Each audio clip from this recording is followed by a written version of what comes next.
जहां एक ओर मध्य प्रदेश सरकार प्रदेश में विकास की गंगा बहाने के लिए प्रतिबद्ध है, वहीं दूसरी ओर विभागों के उच्च स्थानों में बैठे सरकार के नुमाइंदे सरकार की साख पर बट्टा लगाते नजर आ रहे हैं। ताजा मामला उमरिया जिले के नौरोजाबाद तहसील अंतर्गत ग्राम छादा कला का है, जहां वर्ष 2013 में पीआईयू विभाग के द्वारा विश्राम गृह का कार्य शुरू किया गया था और लगभग 1 साल के अंदर ही बनकर तैयार भी हो गया। प्राप्त जानकारी के अनुसार इस विश्राम गृह को लगभग 77 लाख रुपए की लागत से बनाया गया था। लगभग 10 साल बीत जाने के बाद भी आज इस विश्राम गृह का लोकार्पण नहीं हुआ। इस कारण अज्ञात चोरों के द्वारा विश्राम गृह के लगे खिड़की, दरवाजे, लाइट फिटिंग का सामान और पंखे आदि की चोरी हो गई।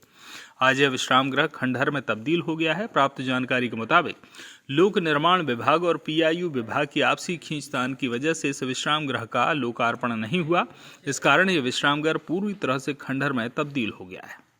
हम पहुंच चुके हैं उमरिया जिले के नौरोजाबाद तहसील अंतर्गत ग्राम छादा कला में, जहां विश्राम गृह का निर्माण पीआई विभाग के द्वारा 77 लाख की लागत से वर्ष 2013 में शुरू किया गया था।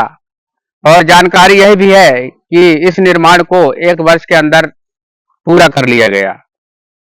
अब सबसे बड़ा सवाल यह है कि बीते 11 वर्ष बीत जाने के बाद भी आज तक इसका लोकार्पण क्यों नहीं किया गया और यह खंडहर में तब्दील क्यों हो गया।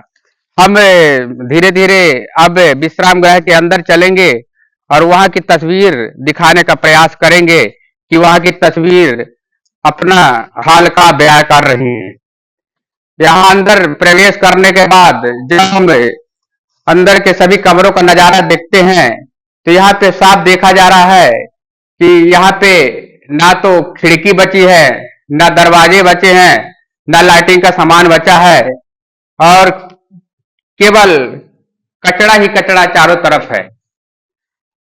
प्राप्त जानकारी के अनुसार इस भवन का निर्माण पीआई विभाग के द्वारा कराया गया था और ऐसी क्या वजह हुई कि आखिर इसका लोकार्पण क्यों नहीं किया गया और धीरे धीरे यह खंडहर में तब्दील हो गया। जहां तक जानकारी है कि इस विश्राम गृह का निर्माण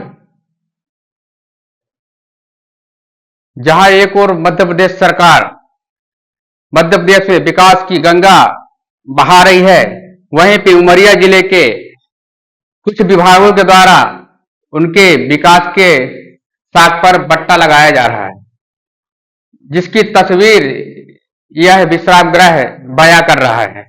बात करें अगर इस विश्राम गृह की, तो करीब 10 वर्ष पूर्व इस विश्राम गृह का कार्य प्रारंभ किया गया था, लेकिन 10 वर्ष बीत जाने के बाद भी आज तक इस विश्राम गृह का लोकार्पण नहीं किया गया।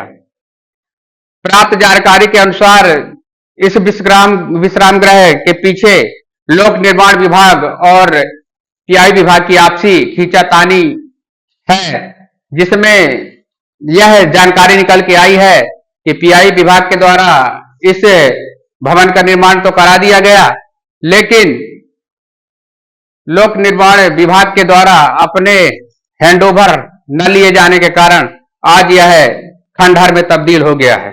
आखिर 77 लाख रुपए की लागत से बने इस भवन जो कि खंडहर में तब्दील हो गया, इसकी जिम्मेदारी किसकी है, यह सबसे बड़ा सवाल है।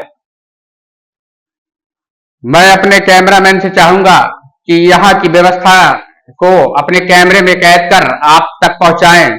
जहां यह देखा जा रहा है कि यहाँ विश्राम गृह में लगे सभी खिड़की, दरवाजे एवं लाइटिंग का सामान, पंखे इत्यादि अज्ञात चोरों के द्वारा चुरा लिए गए हैं और यह जो विश्राम गृह का परिसर है वह सीधे